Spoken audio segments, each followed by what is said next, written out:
So you can run out the door. And she said, so you left this money. And I turned around and I $1,000 in my pocket. And I said, here, honey, here's $1,000.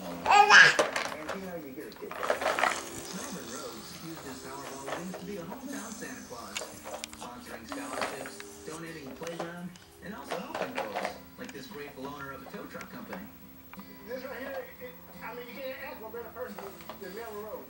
The greatest thing about Melvin is he didn't change. When he won all his millions, he still was Melvin. He was still the same Melvin that we knew when he worked at McDonald's.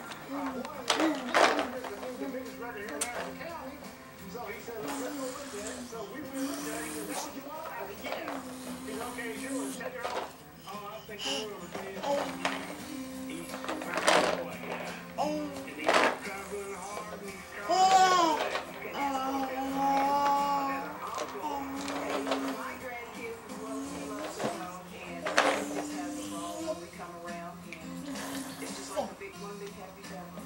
He just, that's all I have to say. I asked for Christmas, the lady across the street, gave me food and gave me money, and food, gas, and all like that. I gave her $5,000, and plus I gave her water a roadshow ran for her.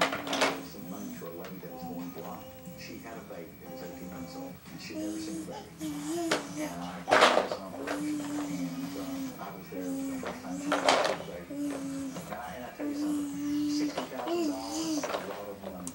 When you have millions of dollars, $60,000 is best served to give some other side instead of making. And so it's things like that. You know, I filled out a room.